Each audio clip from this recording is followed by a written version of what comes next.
মুন্সিগঞ্জ বিক্রমপুরের খুব জনপ্রিয় একটি খাবার নিয়ে আজকে আপনাদের মাঝে হাজির হলাম।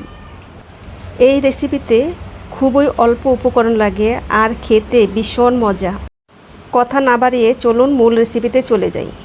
এখানে আমি সিদ্ধ চালের খুদ 250 গ্রাম নিয়েছি, একটা ফুলকপি নিয়েছি, সাথে আমি আলু নিয়েছি। আর আলু ছাড়া তো বৌয়া হয়ই না, বৌয়া রান্নায় মূলই আলু। আদা কুচিটা একটু পরিমাণে বেশি দিবেন। বৌয়া ভাতে আদা কুচিটা যখন খাওয়ার সময় দাঁতে লাগে খুবই মজা লাগে, ভীষণ রকম। যারা মুন্সিগঞ্জের তারা অবশ্যই জানেন। আমি কিন্তু পেঁয়াজ কুচিটা পরে দিলাম। আমি হালকা ভেজে নিব।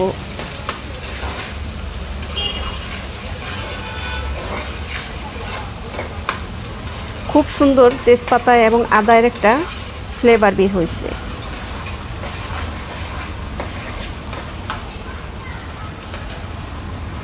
আমার পেঁয়াজগুলি হালকা সোনালি ভাজা হয়ে গেছে।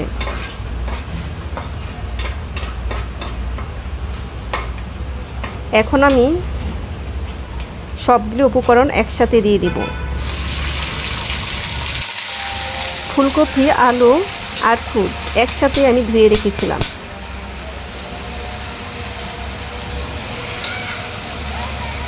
তো আরেকটা কথা, বৌয়া ভাতে কিন্তু তেলের পরিমাণটা একটু বেশি দিবেন।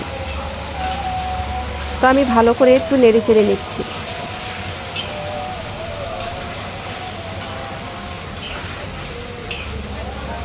আমি সময় নিয়ে চালটাকে ভাজবো, ঠিক পোলাও রান্নার সময় যেমন করে আমরা পোলার চালটাকে ভাজি। আমি কিন্তু ভালোভাবে নেড়ে চেড়ে দিচ্ছি যেন নিচে লেগে না যায়, পুড়ে না যায়। আমি কিন্তু বেশ সময় ধরে নাড়াচাড়া করতেছি, দেখতে পাচ্ছেন। আমি আনুমানিক 4-5 মিনিটের মতো চালটাকে ভালোভাবে ভেজে নিয়েছি। তো ভাজা কিন্তু আমার কমপ্লিট। এখন আমি পরিমাণ মতো পানি দিয়ে দেব।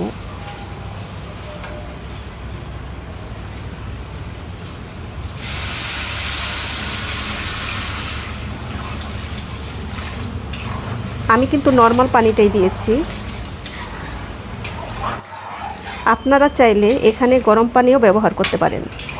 তো আমি কিন্তু লবণ দিই নেই, সুন্দর করে নেড়ে চেড়ে দিচ্ছি। আমি এটা ঢেকে দিব বলক আসা আগ পর্যন্ত। শুকনো মরিচ নিয়েছিলাম, সেটা কিন্তু আমি ভেজে রেখেছি। আর বলেছিলাম লবণ দিই নেই, এখন আমি লবণ দিয়ে শুকনো মরিচটাকে সুন্দরভাবে গুঁড়ো করে নিচ্ছি।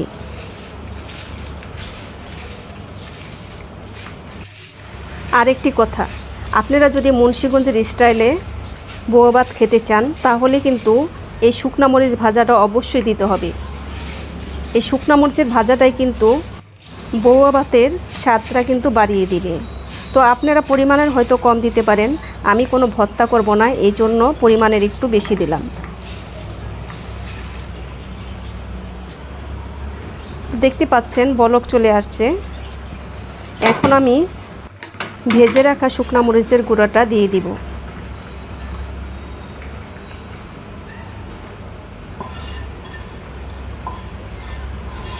আমি কিন্তু অনেক জেলার বৌয়া ভাত খেয়েছি, কিন্তু আমাদের বিক্রমপুরের বৌয়া ভাতের মতো এত মজার পাই নাই।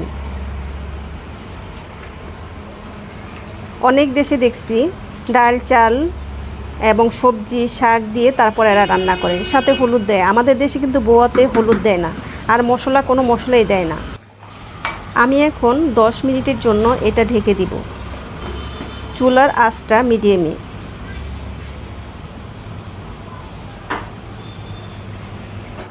পানিটা কিন্তু টেনে গেছে, বেশ ঝরঝরা হয়েছে। আমাদের মুন্সিগঞ্জে যেদিন বৌয়া ভাত বানায় সেদিন কিন্তু অনেক ধরনের ভর্তা থাকে, সাথে ইলিশ মাছ, ডিম ভাজা। তো আমি এত কিছু করতে পারিনি, আমার সময় কম ছিল। শুধু ডিম ভাজবো আর আজকে খাবো। আমি এখানে 3-4টা কাঁচামরিচ দিয়ে দিচ্ছি।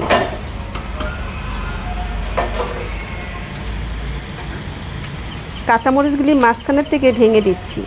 সুন্দর একটা ফ্লেভার বের হবে।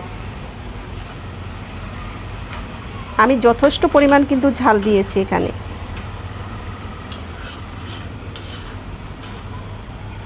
আমি আবার 4-5 মিনিটের জন্য ঢেকে দিব। 2 মিনিট পরে আমি আবার ঢাকনাটা উঠিয়ে ধনিয়া পাতা দিয়ে আমি আবারও 2 মিনিটের মতো দমে রাখব। খুব অল্প সময়ে এবং অল্প উপকরণ দিয়ে এত মজার একটা খাবার হতে পারে। আমার অনুরোধ রইল, বাসায় এই রেসিপিটা আপনারা ট্রাই করবেন। মুন্সিগঞ্জের মানুষ যখন ফুলকপি এবং নতুন আলু ওঠে উৎসবের মতন, এই রেসিপিটা কিন্তু তারা খাবেই। আমার মা রান্না করতো এই রেসিপিটা ঘি দিয়ে। শীতের দিনে সকালে মনে হয় সেই স্বাদ মনে হয় এখনও জিহ্বায় লেগে রয়েছে। আমার ডিম ভাজা রেডি। এখন আমি খাওয়ার জন্য বেড়ে নিচ্ছি। আমি মাঝে মাঝে রান্না করি, যখন দেখি মাছ মাংস খেতে আর ভালো লাগে না, মুখে রুচি নাই, তখন দেখা যায় ভর্তা দিয়ে এই খাবারটা খেলে খুবই ভালো লাগে আর তৃপ্তি সহকারে খাওয়া যায়।